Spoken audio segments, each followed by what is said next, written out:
안녕하세요. 준원입니다. 연휴 잘 보내고 계신가요? 오늘은 유명한 고전 소설 중 하나인 헤르만 헤세의 데미안을 가져왔습니다. 꽤 오래전 데미안을 읽어드린 적이 있었는데 오늘은 그 뒤를 이은 파트 3 예수 옆에 못 박힌 강도의 내용을 읽어드리려 합니다. 앞에 내용을 듣고 싶은 분들은 상단에 카드 링크 걸어둘 테니 이용해 주시기 바랍니다. 이후에도 데미안의 마지막 파트까지 계속 읽어드릴 예정이에요. 채널 구독하시고 빠르게 영상 알림 받아보시기 바랍니다. 그럼 바로 책 읽어드릴게요. 오늘도 편안한 밤 되세요.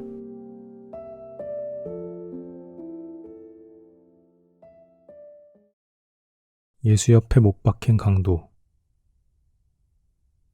나의 어린 시절 추억 속에는 아버지와 어머니 곁에서 누린 평온함과 좋아했던 것들, 빛으로 가득 찬 온화하고 밝은 환경에서 즐겁고 편안하게 보는 삶이 있다. 그것들은 하나같이 이 이야기에 쓸만한 아름답고 멋지고 사랑스러운 추억들이다.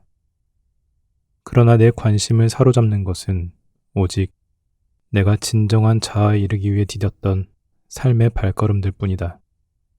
내가 경험했던 아름다운 휴식이나 행복의 낙원 같은 것은 먼 광채 속에 그대로 놓아둘 것이다. 나는 그곳에 다시 들어갈 마음이 없다. 그러므로 내 소년 시절에 대해 더 이야기한다면 나는 내게 일어난 새로운 일들, 그러니까 나를 앞으로 나아가게 하고 나를 자유롭게 해준 일들에 대해서만 말하려 한다. 나를 전진하게 해준 그런 자극들은 늘 다른 세계로부터 왔고 매번 두려움과 강요와 양심의 가책을 함께 가져왔다. 그것들은 내가 기꺼이 머물고 싶었던 평화를 늘 위협했다. 소년 시절 이후 빛의 세계에서는 눈에 띄지 않게 꼭꼭 숨겨야 하는 원초적 본능이 내 안에 있음을 깨닫게 되는 시절이 왔다. 누구에게나 그렇듯 나 역시 성에 대해 서서히 깨어나는 감정을 느꼈는데 나는 그것을 파괴적인 것, 금지된 것, 유혹이자 죄악으로 경험했다. 호기심으로 가득 찬 꿈과 욕망과 두려움으로 점철된 사춘기라는 거대한 비밀은 지극히 평온했던 나의 어린 시절 행복과 전혀 어울리지 않았다. 나는 다른 사람들처럼 행동했다. 더 이상 어린아이가 아닌데도 어린아이인 척 이중 생활을 했다.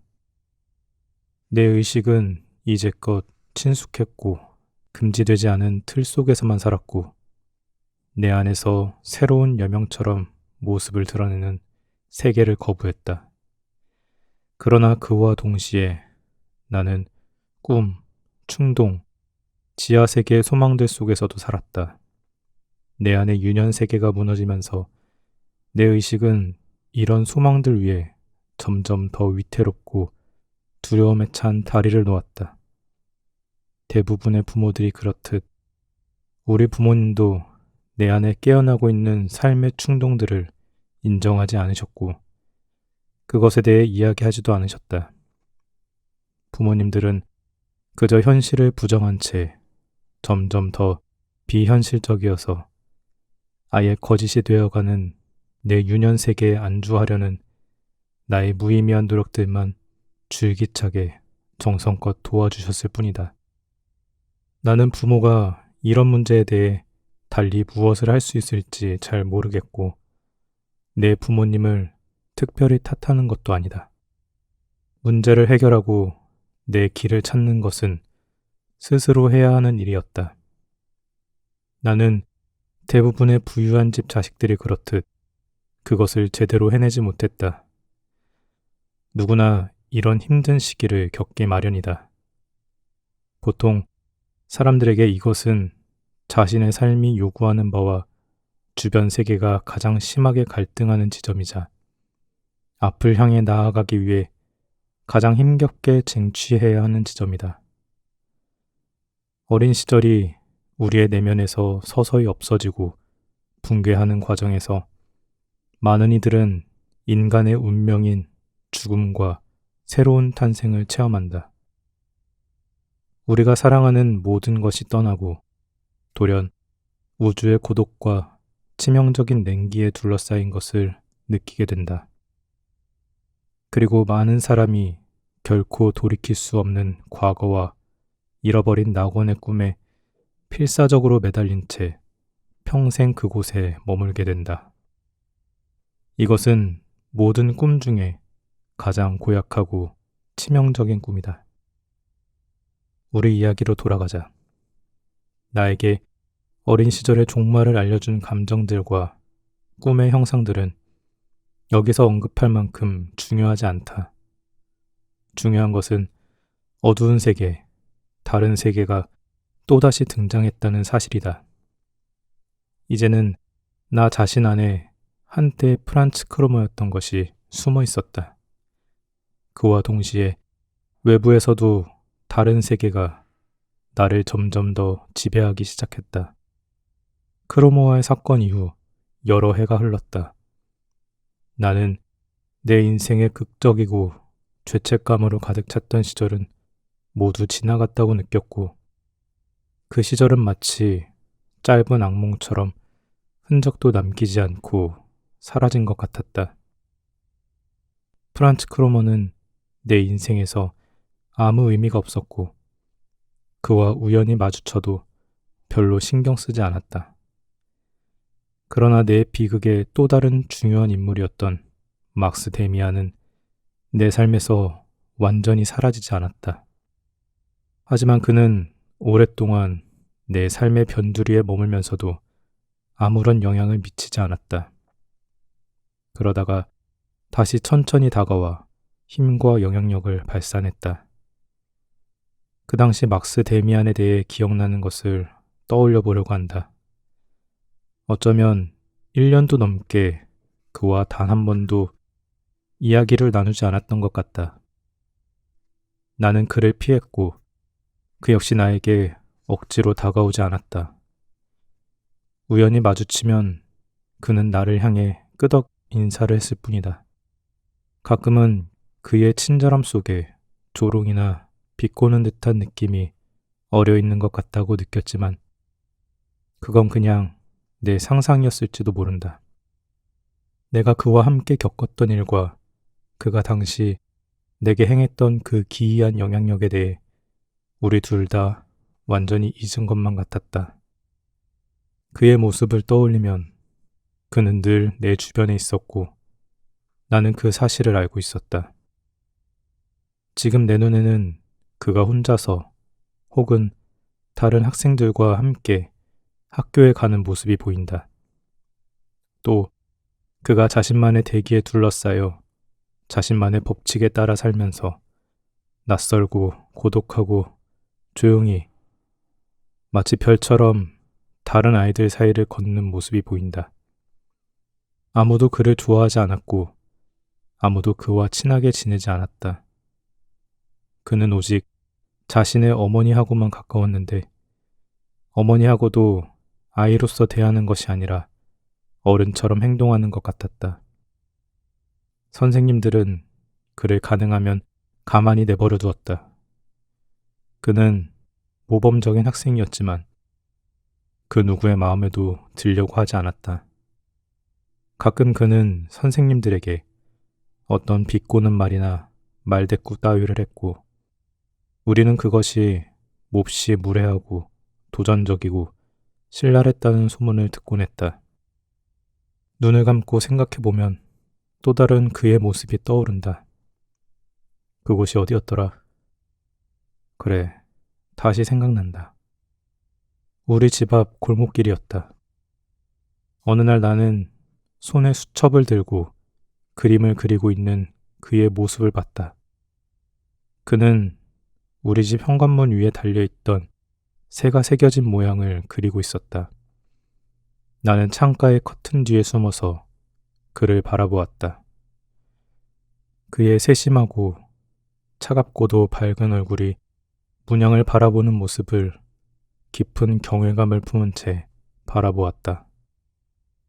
그의 얼굴은 어른의 얼굴, 학자나 예술가의 얼굴이었다.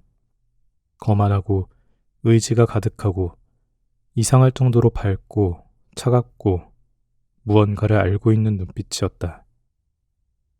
또다시 그의 모습이 보인다. 얼마간 시간이 흐른 뒤 길거리에서였다. 학교에서 돌아오는 길에 우리는 모두 길에 쓰러진 말 한 마리를 둘러싸고 서 있었다.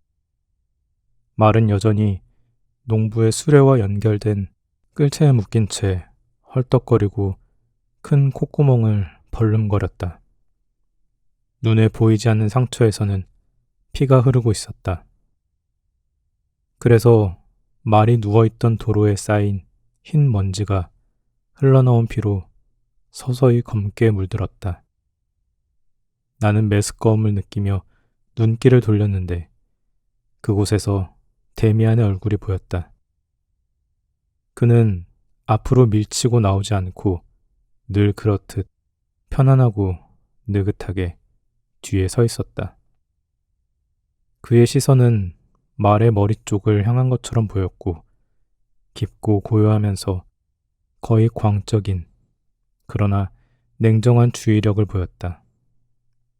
나도 모르게 그를 오랫동안 바라보았는데 분명히 의식하지는 못했지만 그에게서 매우 독특하고 특별한 것을 느꼈다.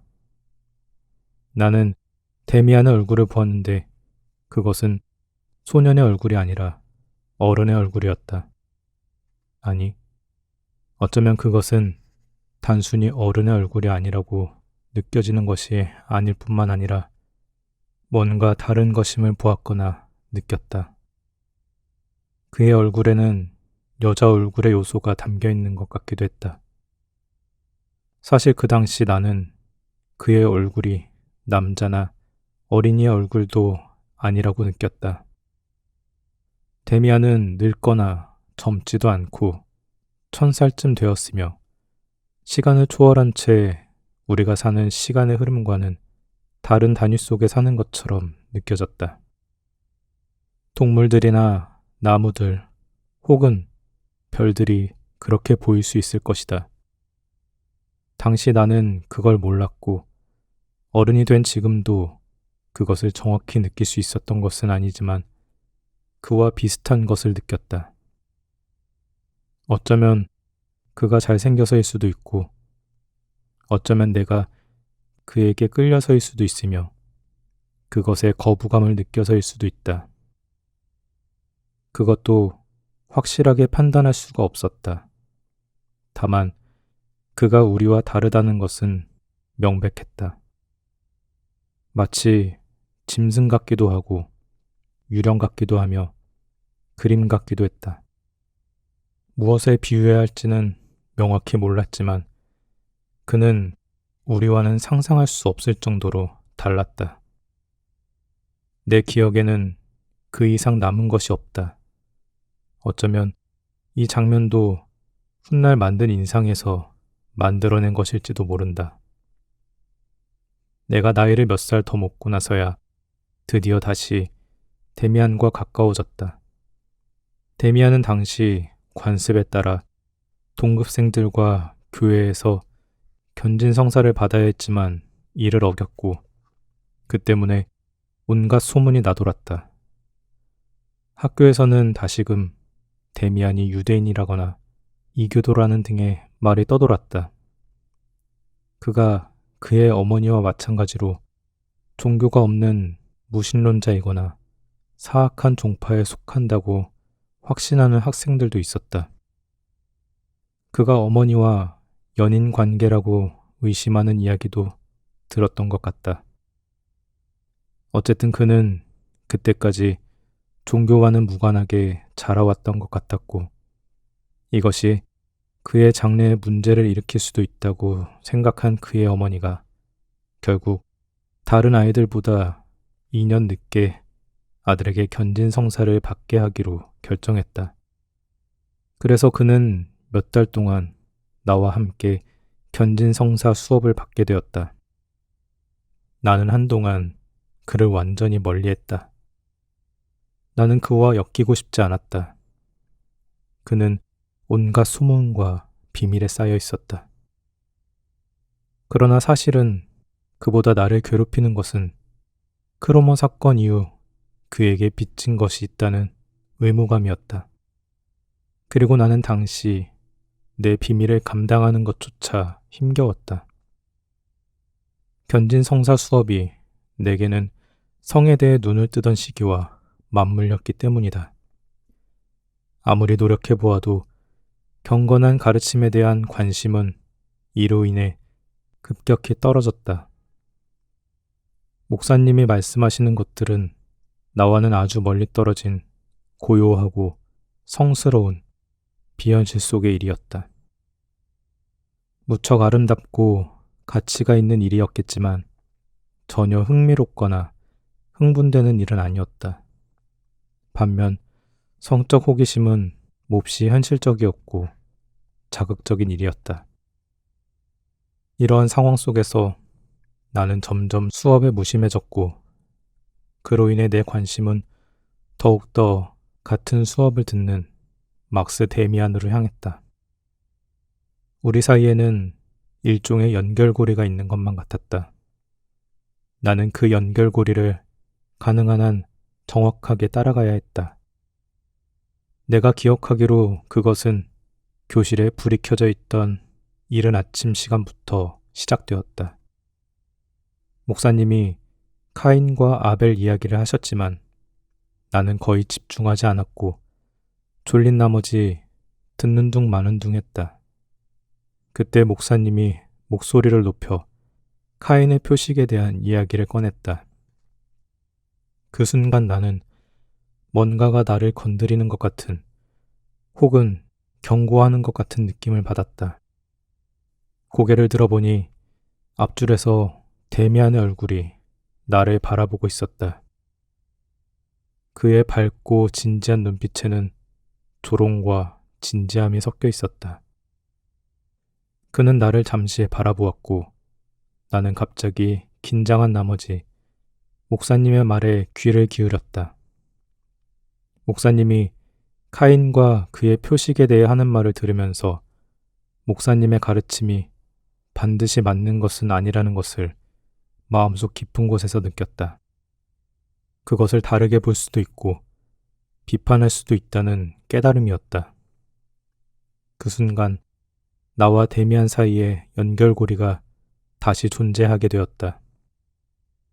그리고 이상하게도 영혼 속에 일종의 연대감이 자리하자마자 그 느낌은 마치 마법처럼 실존하게 되었다. 그가 그렇게 만든 것인지 우연이었는지는 모르겠지만 며칠 후 데미안이 견진성사 시간에 갑자기 자리를 바꿔서 내 바로 앞자리로 왔다. 며칠 후 그는 다시 자리를 바꿨고 내 옆자리에 앉았다. 그리고 겨울이 지나고 봄이 다 가도록 그 자리에 있었다. 수업 시간이 완전히 달라졌다. 더 이상 졸리지도 않고 지루하지도 않았다. 나는 수업 시간이 기다려졌다. 가끔 우리는 목사님 말씀에 주의를 기울였다. 옆자리에서 내 쪽을 바라보는 그의 눈길 하나만 있으면 나는 특이한 이야기나 이상한 격언에도 주목할 수 있었다. 그리고 그가 보내는 다른 눈길, 아주 특별한 눈길 하나만으로도 나에게 경고를 하고 내 안에 비판과 의심을 불러일으키기에 충분했다. 그러나 우리는 툭하면 수업에 집중하지 않는 불량 학생들이었다. 다만 데미안은 선생님과 학생들 주변에서는 늘 예의 바르게 행동했다. 나는 그가 교실에서 장난을 치거나 큰 소리로 웃거나 잡담을 하는 것을 본 적이 없다. 선생님에게 꾸중들을 만한 행동을 하지도 않았다. 그는 말로 하는 게 아니라 아주 조용하게 신호나 눈길을 보내 나와 대화하는 방법을 알고 있었다. 그런데 그가 나와 나눈 생각들은 가끔 몹시 이상했다. 예를 들어 그는 나에게 자신이 어떤 학생들에게 관심이 가는지, 그리고 그들을 어떻게 관찰하고 있는지 말해 주었다. 그는 그들 몇몇에 대해 매우 정확하게 알고 있었다. 하루는 그가 수업 시간 전에 나에게 말했다. 내가 엄지로 너에게 신호를 하면 그 아이가 우리 쪽을 돌아보거나 목덜미를 긁을 거야. 하는 식이었다. 그리고는 나는 수업 중에 그 말을 거의 잊어버리고 있었는데 데미안은 별안간 나를 바라보며 엄지로 눈에 띄는 신호를 보냈다. 나는 그가 가리키는 학생을 잽싸게 바라보았는데 그 학생은 마치 철사로 연결된 꼭두각시 인형처럼 매번 데미안이 예상한 대로 행동했다. 나는 데미안에게 가끔 선생님의 움직임도 그렇게 예상해 보라고 졸랐지만 그는 하려고 하지 않았다. 하지만 한 번은 수업 시작 전에 내가 숙제를 안 했는데 목사님이 나에게 질문하지 않았으면 좋겠다고 말하자 그가 나를 도와주었다. 목사님이 교리문답 구절을 암송시킬 학생을 찾아 이리저리 살펴보다가 죄책감이 어린 내 얼굴을 쳐다보셨다. 그는 천천히 다가와 나를 손가락으로 가리키며 내 이름을 부르려다가 갑자기 산만하고 불안해져서는 옷깃을 매만지면서 데미안에게 다가갔다. 데미안은 목사님을 뚫어지게 바라보았고 목사님은 질문하려고 하다가 뭔가에 깜짝 놀란 듯 고개를 돌리고 기침을 한두 번 하더니 다른 학생에게 질문을 했다. 나는 이런 장난이 무척이나 재미있었다. 데미안이 나에게도 자주 똑같은 장난을 친다는 사실을 차츰 알게 되었다. 가끔 학교 가는 길에 그가 내 뒤를 따라오고 있다는 느낌이 불현듯 들어서 뒤를 돌아보면 영락없이 그가 있었다.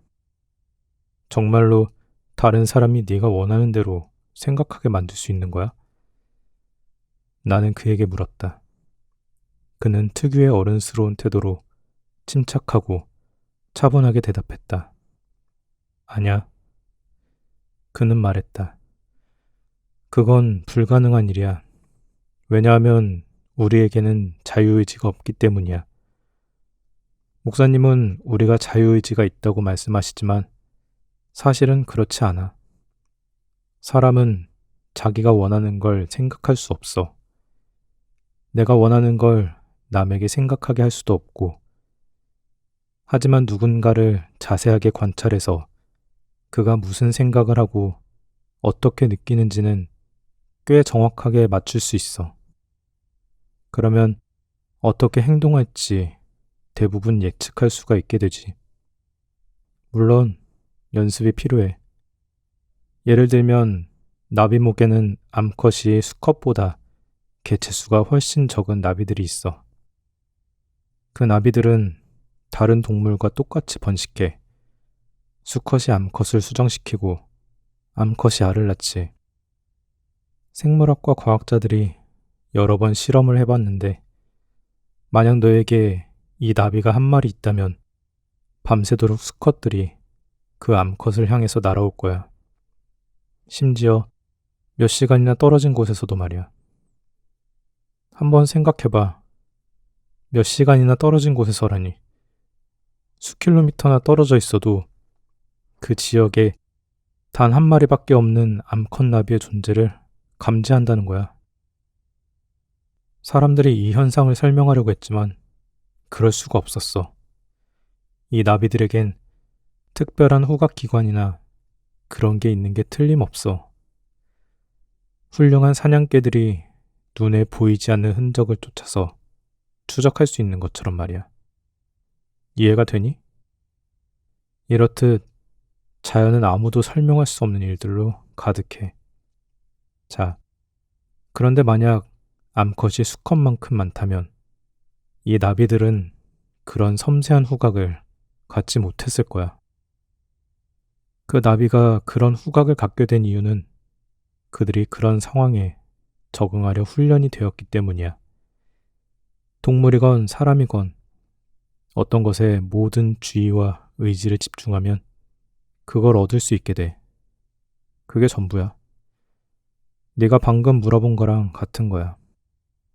누군가를 자세히 관찰하면 그 사람에 대해 그 자신보다도 더 많은 걸 알게 돼. 독심술이란 단어가 입 밖으로 나오는 바람에 오래전 일이 되어버린 크로모와의 사건에 대해 떠올릴 뻔했다. 그러나 데미안과 내가 크로모에 대해 서로 이야기하지 않는 것도 우리 사이에 있었던 이상한 점이었다. 데미안도 나도 그가 내 인생에 아주 진지하게 개입했던 그때에 대해 언급하지 않았다. 마치 우리 사이에 그 어떤 일도 없었던 것처럼, 혹은 서로가 그 일에 대해 잊었을 거라 굳게 믿는 것 같았다. 심지어 함께 길을 걷다가 프란츠 크로모와 마주친 적도 있었지만 우리는 눈길 한번 주고받지 않았고 그에 대해 단 한마디도 하지 않았다. 자유의지라는 게 무슨 뜻이야? 나는 물었다. 넌 인간에게 자유의지가 없다고 했지만 무언가를 향해 의지를 집중하면 뜻을 이룰 수 있다고 했잖아. 그건 말이 안 돼. 내 의지를 스스로 다스리지 못한다면 내가 원하는 방향으로 의지를 조절할 수 없어. 그는 내 어깨를 툭툭 쳤다. 내가 어떤 식으로든 데미안의 기분을 좋게 하면 그는 내 어깨를 치는 버릇이 있었다. 그런 질문을 하다니 아주 좋아. 그가 웃으며 말했다. 사람은 늘 질문을 하고 의문을 품어야 해. 하지만 답은 정말 간단해. 만약 앞에서 말했던 수컷 나비 중 한 마리가 별이라든가 암컷 아닌 다른 무언가를 향해 의지를 집중하려 한다면 그 뜻은 이룰 수 없을 거야. 나비는 절대 그렇게 하지 않거든. 나비는 자기에게 의미가 있고 가치가 있는 것, 필요로 하는 것, 꼭 가져야만 하는 것만을 찾아. 그래서 믿을 수 없는 일을 해내지. 다른 동물에겐 없는 마법 같은 여섯 번째 감각을 발휘하게 돼. 우리 인간들은 당연히 동물보다 활동 영역도 넓고 관심 분야도 많아. 하지만 우리도 결국 좁은 테두리 안에 묶여서 그걸 벗어나지 못해. 물론 이런저런 상상, 이를테면 북극을 꼭 가야만 한다 같은 상상을 할 수는 있지. 하지만 그 소망이 내 마음속에 온전히 들어있고 내 존재 전체가 그것으로 가득 차 있어야만 그것을 강력하게 원하게 되고 실천할 수 있어. 그렇게 되면, 그러니까 내 내면으로부터 명령받은 것을 따르면 뜻을 이룰 수 있어. 네 의지를 순한 말처럼 부릴 수 있는 거야. 예를 들어 내가 목사님이 안경을 쓰지 않도록 해야겠다고 생각을 한다면 그건 이루어지지 않아. 그건 그냥 장난일 뿐이겠지. 하지만 지난 가을에 내가 네 앞자리로 옮겨야겠다고 굳게 마음먹었을 때는 아주 잘 됐어. 알파벳 순으로 나보다 앞에 있는 어떤 애가 아파서 못 나오다가 갑자기 나타났어. 누군가 그 아이에게 자리를 양보해야 했고 당연히 내가 얼른 그렇게 했지. 내 의지는 기회가 생기면 그것을 붙잡을 준비가 되어 있었거든. 그래, 나는 말했다. 나도 이상하다고 생각했어. 우리가 서로에게 관심을 가진 순간부터 너는 나에게 점점 더 가까이 다가왔어. 하지만 어떻게 그렇게 한 거야? 넌 바로 내 옆자리에 앉을 수도 없었고 처음에는 나보다 몇 줄 앞에 앉았잖아. 그런 다음엔 어떻게 된 거야? 이렇게 된 거지. 자리를 옮겨야겠다는 생각이 처음 들었을 때 나는 어디로 가고 싶은지 잘 몰랐어. 그냥 좀 더 뒷자리에 앉고 싶다는 생각이었지. 네 옆에 앉아야겠다는 의지는 있었지만 아직 그걸 인식하지는 못했어. 동시에 네 의지가 함께 작용해서 나를 도왔어. 내 앞에 앉고 나서야 내가 원하던 것이 절반만 이루어졌다는 걸 깨달았거든. 난 사실 내 옆에 앉고 싶었던 거야. 하지만 내 옆으로 왔을 때는 새로운 학생도 없었잖아. 그래. 하지만 난 내가 하고 싶은 대로 그냥 네 옆에 앉았던 거야. 나하고 자리를 바꾼 아이는 놀랐지만 어떻게 하겠어? 그 아이는 자리를 옮겼어. 목사님도 뭔가 변했다는 걸 알아채셨어. 나를 부르거나 볼 때마다 마음에 걸리는 게 있었던 거지. 목사님은 내 이름이 데미안이라는 걸 알고 계셨어. D로 시작하는 내가 아주 뒤쪽인 S자 줄에 앉아 있는 게 이상하다는 걸 알고 계셨지만 그런 생각이 의식까지 올라오진 않았어. 내 의지가 그걸 반대했고 그렇게 되는 걸 막았거든. 목사님은 뭔가 잘못되었다는 걸 눈치채고 나를 좀 더 자세히 관찰하기 시작하셨어. 좋은 분이야. 하지만 그렇게 하실 때마다 난 간단한 방법을 썼어. 목사님을 정면으로 빤히 쳐다보는 거야. 대부분은 그걸 잘 견디지 못해. 모두 불안해져. 어떤 사람에게서 뭔가 원하는 게 있으면 그 사람의 눈을 똑바로 바라봐. 상대방이 그래도 전혀 불편해하지 않는다면 그냥 포기해. 그 사람에게선 절대로 내가 원하는 걸 얻어낼 수 없을 테니까. 하지만 그런 경우는 아주 드물어. 사실 난 이 방법이 통하지 않은 사람을 딱 한 명 알고 있어. 그게 누구야? 나는 재빨리 물었다. 그는 무언가에 대해 생각할 때면 늘 그렇듯이 눈을 살짝 가늘게 뜨고 나를 바라보았다. 그러더니 눈길을 돌리고 아무 대답도 하지 않았다. 나는 그 대답이 몹시 궁금했지만 다시 물어볼 수가 없었다. 나는 그 사람이 그의 어머니였다고 생각한다. 그는 어머니와 매우 가깝게 지내는 것 같았지만 어머니에 대해 한 번도 이야기하지 않았고 나를 집에 초대한 적도 없었다. 나는 그의 어머니가 어떻게 생겼는지도 몰랐다. 그 당시 나는 그가 한 것처럼 내 강력한 의지를 무언가를 향해 집중하여 그것을 얻어내려고 시도해봤다. 내게는 충분히 절박해 보이는 소망이 몇 가지 있었다.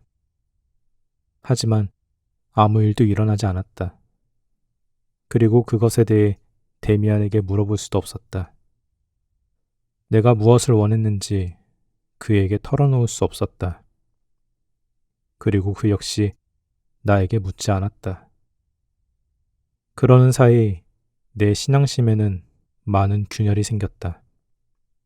그러나 전적으로 데미안에게 영향을 받은 내 생각은 신의 존재를 전혀 믿지 않는다고 내세우는 동급생들과는 뚜렷이 달랐다. 가끔 신을 믿는 것이 얼마나 어리석고 존엄성을 해치는 일인지, 삼위일체와 예수가 동정녀 마리아에게서 태어났다는 동화 같은 이야기들이 얼마나 우스꽝스러운 일인지, 그런 말도 안 되는 이야기들을 떠들고 다니는 것이 수치스럽다고 말하는 친구들이 있었다. 하지만 나는 결코 그렇게 생각하지 않았다. 나도 의구심이 들기는 했지만 내 어린 시절의 모든 경험을 통해 우리 부모님과 같은 경건한 삶이 있다는 것을 알고 있었고, 그런 삶이 품위가 없거나 위선적이지 않다는 것도 알고 있었다. 나는 종교에 대해 예전처럼 변함없이 깊은 경외심을 품고 있었다. 다만 데미안을 통해 나는 좀 더 자유롭고 개인주의적인 관점에서 더 장난스럽게 상상의 나래를 펼치면서 종교적인 이야기들과 교리들을 해석할 수 있게 되었다. 적어도 나는 데미안이 권유하는 해석을 즐거운 마음으로 들었다. 물론 카인에 대한 이야기가 그랬던 것처럼 받아들이기 힘든 생각들도 많았다. 한 번은 견진성사 수업 중에 그의 대담한 견해 때문에 깜짝 놀란 적이 있었다. 선생님이 막 골고다 이야기를 끝냈을 때였다. 구세주의 순환과 죽음에 대한 이야기는 아주 어렸을 때부터 나에게 깊은 인상을 남겼다. 어린 소년 시절에 가끔 이를테면 성금요일에 아버지가 예수 그리스도의 순환사를 낭독하시고 나면 나는 깊이 감동하고 그 비통하고 아름다우며 창백하고 유령 같은 그러면서도 섬뜩할 정도로 생생한 세계 겟세마네 동산과 골고다 언덕에서 살았다. 그리고 바흐의 마태 순환곡을 들을 때면 온갖 신비로운 전율에 몸을 부르르 떨며 그 비밀스러운 세계의 음울하고 강렬한 광채에 휩싸이곤 했다. 나는 지금도 그 음악과 죽음의 칸타타를 모든 시와 모든 예술적 표현의 정수라고 생각한다. 수업이 끝날 무렵 데미안이 깊은 생각에 잠긴 채 나에게 말했다. 싱클레어, 이 이야기엔 마음에 들지 않는 부분이 있어. 다시 한번 읽어보고 직접 음미해봐. 뭔가 김 빠진 맛이 날 거야. 두 명의 강도 이야기 말이야. 골고다 언덕 위에 십자가 세 개가 나란히 서 있다니 얼마나 멋있겠어. 하지만 아무리 선한 강도라고 하더라도 강도한테 감상적인 설교라니. 그는 범죄자였고 그게 뭐가 되었든 범죄를 저질렀어. 무슨 악한 짓을 했는지는 하나님이 아시겠지. 그런데 어느새 강도가 마음이 유해져서는 회개와 참회의 눈물 어린 향연을 벌이다니. 죽음에 임박해 참회를 한다는 게 무슨 의미가 있겠어? 안 그래? 이건 성직자들이나 할 법한 이야기일 뿐이야. 이야기를 감동적으로 만들어서 사람들을 교화시켜 보겠다는 의도가 있는 솔직하지 못한 이야기란 말이야. 내가 지금 이 두 강도를 만나서 한 명을 친구로 선택해야 한다면 분명 징징거리는 회계자를 고르지는 않을 거야. 넌 다른 한 명을 택할 거야. 그가 개성이 있거든. 그는 개종 따위엔 관심이 없어. 입에 발린 말에 휘둘리지 않기 때문이지. 그는 끝까지 제 길을 갈 것이고 최후의 순간에 겁을 먹지 않아. 그를 그때까지 도와주었을 악마에게 비겁하게 굴지도 않을 거야. 그는 지조 있는 남자니까. 하지만 지조가 있는 사람들은 성서 이야기에서 무시를 당하지. 어쩌면 그는 카인의 후예일 수도 있어. 그렇게 생각하지 않아? 나는 몹시 당황했다. 그동안 예수님이 십자가에 못 박힌 순환사에 대해 매우 잘 알고 있다고 생각했었는데 그 이야기를 얼마나 생각 없이, 얼마나 개념이나 비판 없이 듣고 있었는지 그제야 깨달았다. 그러고 보니 데미안의 새로운 문제의식은 내 폐부를 찌르는 듯했고 지켜야 한다고 믿어왔던 내 안에 있던 생각들이 뒤집히려고 했다. 하지만 모든 것을 이렇게 하나하나 뒤집어 엎을 순 없었다. 특히 성경의 성스러운 이야기마저 그렇게 대할 수는 없었다. 내가 뭐라 말을 꺼내기도 전에 늘 그렇듯 데미안은 나의 당혹스러움을 바로 눈치챘다. 알아. 그가 체념하면서 말했다. 내가 늘 하는 이야기지. 뭐든 너무 심각하게 생각하지 말라. 하지만 너에게 말해주고 싶은 게 있어. 종교의 결함을 극명하게 보여주는 게 바로 이 부분이라는 거야. 구약 성서와 신약 성서 속의 하나님은 특별한 형상이긴 하지만 그것이 본래 보여줘야 하는 모습은 아니라는 거야. 하나님은 선하고 고귀하고 아버지 같은 분이고 아름답고 숭고한 존재야. 100번 맞는 말이야. 하지만 세상은 그런 것들로만 이루어져 있지 않아. 그럼에도 그런 것들은 마치 모두 악마의 것인 양 여겨지고 있어. 다시 말하면 엄연히 세상의 일부를 이루고 있는 그 다른 부분, 세상의 절반이 그냥 묵살되고 은폐되고 있는 거지.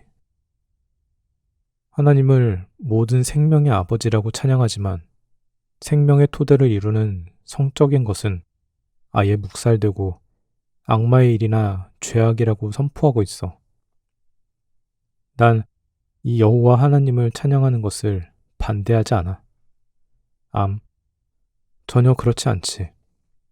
하지만 우리가 사는 세상의 모든 걸 존중하고 신성하게 여겨야 한다고 생각해. 인위적으로 나눠서 공식적으로 인정한 절반이 아니라 세상 전체가 거룩하기 때문이야. 우린 하나님에 대한 예배와 나란히 악마에 대한 예배도 드려야 해. 어쨌든 난 그게 옳다고 봐. 아니면 악마도 포함하는 하나님을 만들어내든지.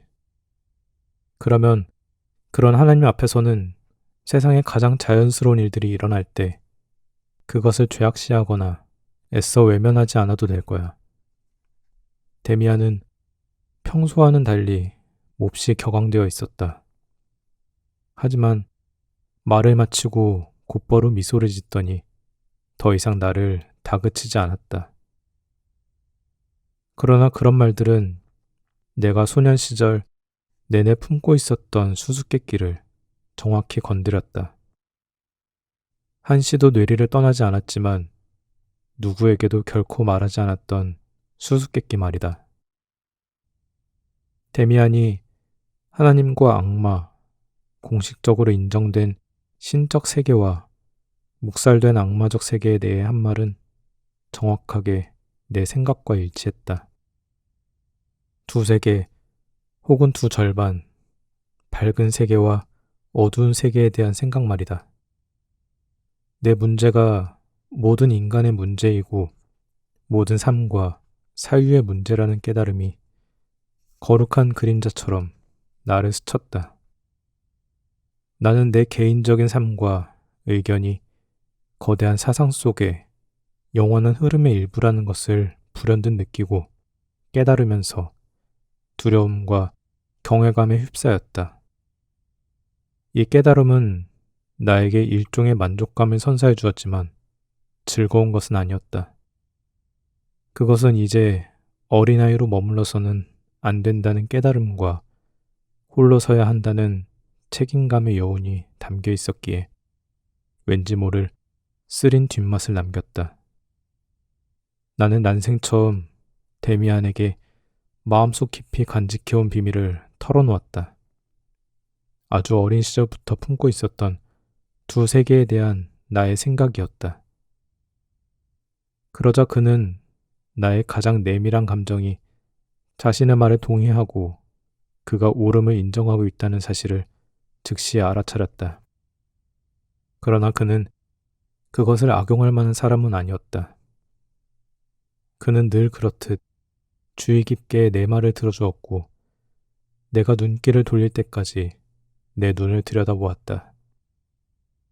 나는 다시 한번 그의 눈빛에서 마치 짐승과도 같은 시간을 초월해 나이를 가늠할 수 없을 것 같은 기이한 눈빛을 보았다. 그 일에 대해선 다음에 다시 이야기하자. 그는 부드럽게 말했다. 넌 네가 말로 표현할 수 있는 것보다 더 많은 생각을 하고 있다는 사실이 느껴져. 만약 그렇다면 그건 너도 알다시피 네가 지금껏 한 번도 내 생각한 대로 살아보지 못했다는 뜻이야. 그건 좋지 않아. 우리가 실제로 실행하는 생각만이 가치가 있는 거야. 넌 너의 허용된 세계가 세상의 절반뿐이라는 걸 이미 알고 있었어. 하지만 목사님이나 선생님처럼 나머지 절반을 숨기려고 했던 거야. 앞으로는 그렇게 안 될 거야. 그 사실을 생각하기 시작한 사람이라면 절대 그렇게 할 수가 없어. 그의 말이 가슴에 깊이 와닿았다. 네 말도 맞지만 세상에는 금지되어야 할 추악한 일들이 분명 존재해. 나는 소리를 지르다시피 말했다. 그걸 부정할 순 없어. 그런 일은 금지되어 있고 우린 그런 일을 해서는 안 돼.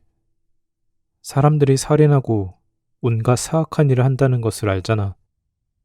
하지만 그것들이 세상에 존재한다는 사실을 인정한다고 해서 나도 범죄자가 되어야 한다는 건 아니잖아. 이 이야기는 오늘 다 못하겠다. 막스 데미안이 나를 달랬다. 당연히 누군가를 강간하거나 살해해서는 안 돼. 하지만 넌 어떤 것이 허용된 것이고 어떤 것이 금지된 것인지, 그게 실제로 무슨 뜻인지를 깨닫는 경지에는 아직 도달하지 못했어. 넌 이제 막 진실을 한 조각 맛보았을 뿐이야. 다른 것도 곧 맛보게 될 거야. 내 말 믿어. 예를 들어, 넌 지난 1년간 금지된 것으로 여겨지는 것들을 하고 싶은 충동 같은 걸 느껴왔을 거야.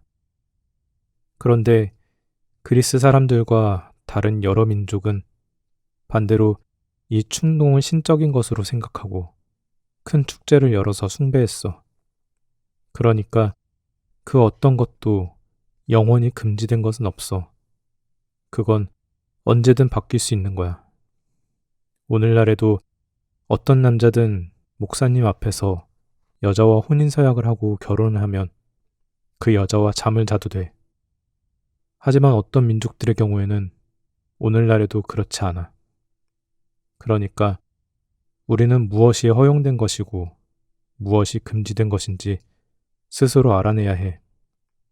어떤 때에는 금지된 것을 전혀 하지 않았는데도 악당이 될 수 있어. 그 반대 경우도 마찬가지로 일어날 수 있고. 그러니까 이건 그냥 편의상의 문제야. 너무 안일하게 생각해서 세상에 대한 비판력과 판단력이 부족한 사람은 그냥 정해진 법을 따르지. 그게 더 편하거든. 하지만 스스로 금지된 것을 느끼는 사람들이 있어. 그런 사람들에게는 보통 사람들이 받아들이고 매일 하는 행동이 금지되기도 하고 일반적으로 금지된 일들이 허용되기도 해. 그러니 결국 우린 각자 판단해야 해. 데미안은 너무 말을 많이 했다는 후회가 드는지 갑자기 입을 다물었다. 나는 그때 그가 느낀 감정을 어느 정도 이해할 수 있었다. 그는 자기 생각을 가볍고 편안하게 털어놓는 듯 했지만 사실은 언젠가 그가 말했듯 그는 그냥 짓거리기 위한 대화는 견디지 못하는 사람이었다.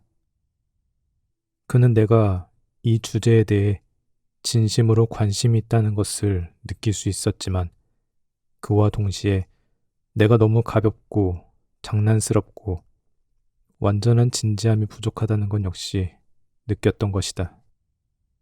앞서 한 말, 즉 완전한 진지함에 대해 생각해보니 내가 여전히 어린 티를 벗어나지 못했던 그 시절에 막스 데미안과 겪었던 또 다른 일화가 불현듯 떠오른다. 우리의 견진성사가 다가왔을 무렵 종교 수업의 마지막 몇 시간은 최후의 만찬에 대해 다루었다. 목사님에게는 중요한 주제였기 때문에 목사님은 우리를 위해 열의를 다했다. 마지막 수업에는 엄숙한 분위기마저 느껴졌다. 그러나 견진성사를 위한 그 마지막 몇 시간 동안 내 관심은 전혀 다른 데 있었다. 정확히 말해 내 친구 데미안에게 가 있었다. 교회 공동체가 우리를 받아들이겠다고 선언할 견진 성사가 다가오는 것을 보면서 나는 한 가지 결론에 이르렀다. 그것은 반년 넘게 받았던 그 종교 수업의 진가가 수업 내용에 있는 것이 아니라 데미안과 친하게 지내며 주고받은 대화 속에 있다는 것이었다.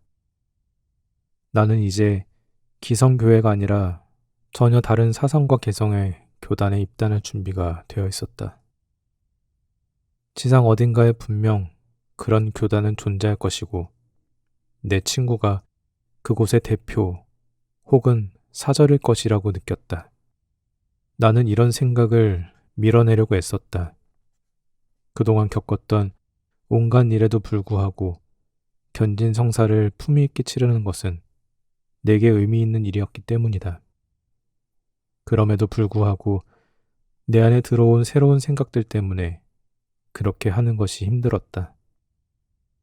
하지만 내가 어떻게 하든지 간에 이미 그 생각은 자리 잡고 있었고 차츰 그 생각들은 다가오는 교회 행사에 대한 생각과 합쳐졌다. 나는 다른 아이들과는 다르게 행사를 치를 마음의 준비가 되어 있었다. 나에게는 그것이 데미안을 통해 알게 된 사상의 세계로 입단하는 것을 의미하는 것이었다.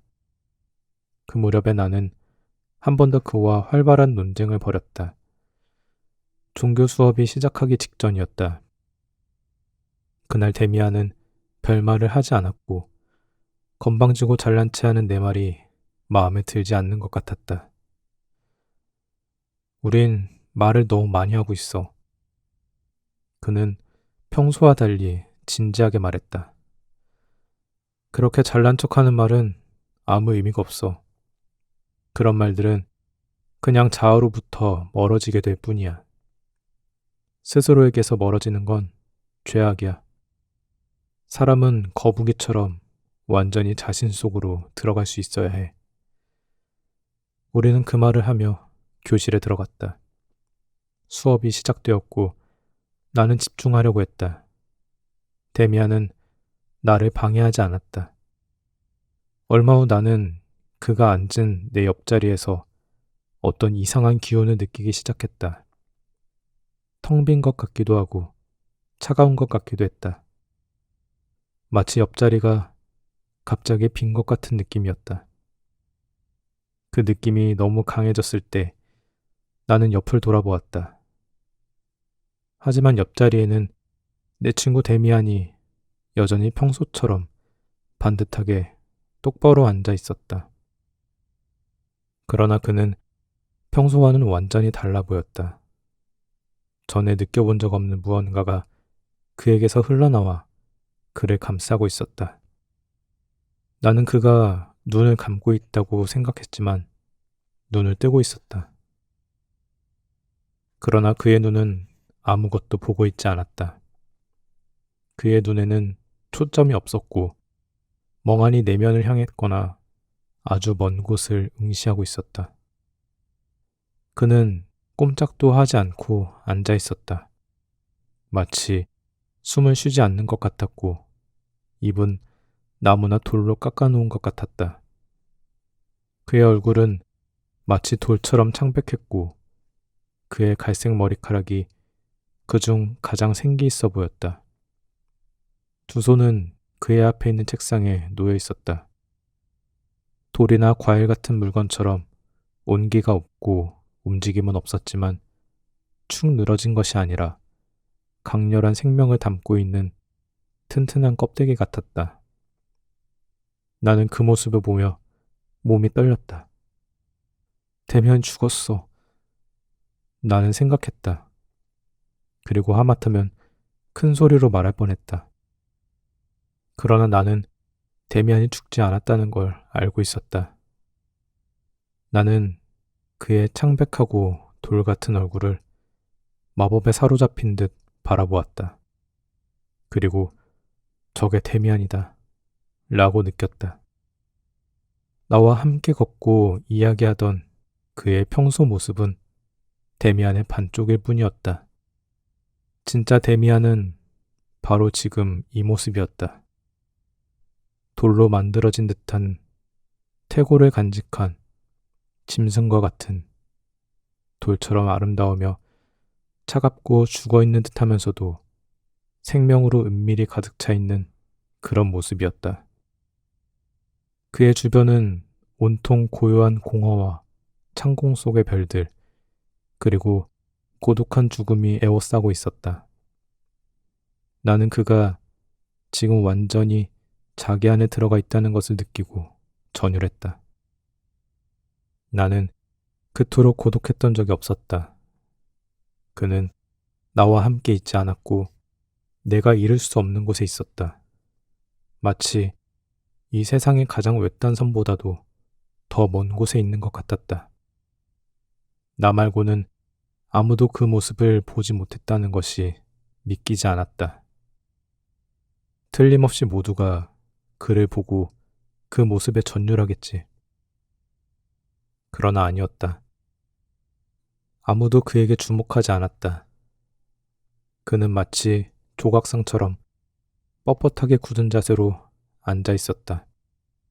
파리 한 마리가 그의 이마에 앉아 코와 입술이를 타고 천천히 기어 내려갔지만 그는 전혀 미동이 없었다.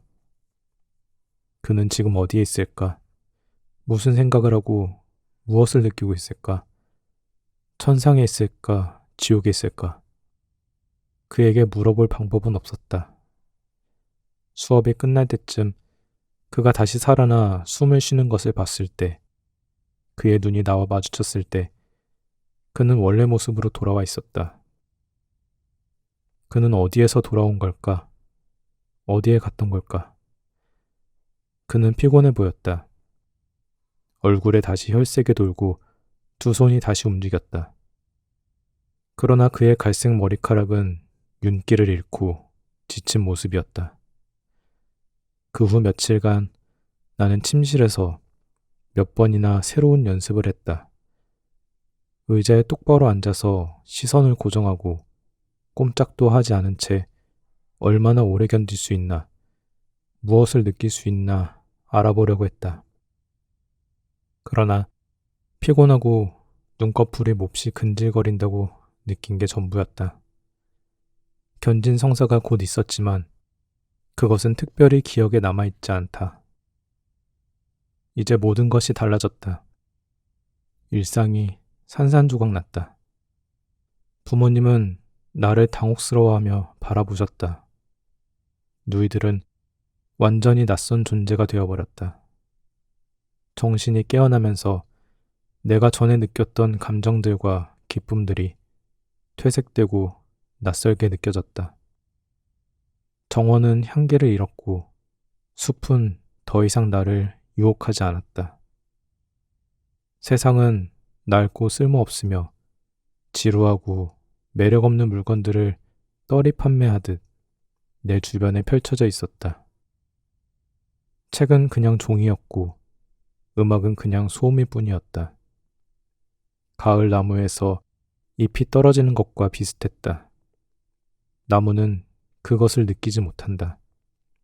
비나 햇살이나 서리가 나무를 타고 흘러내리고 그 안에 있던 생명은 가장 좁고 내밀한 곳으로 서서히 움츠러든다. 나무는 죽지 않는다. 기다릴 뿐이다. 방학이 끝나면 나는 처음으로 집에서 멀리 떠나 다른 학교로 전학을 가기로 결정되었다. 그해 여름 어머니는 이따금 나에게 유난히 다정하게 다가와 미리 이별의 말을 하며 사랑과 어머니의 향과 잊을 수 없는 추억을 내 마음에 심어주려고 하셨다. 데미안은 여행을 떠나고 없었다. 나는 혼자였다.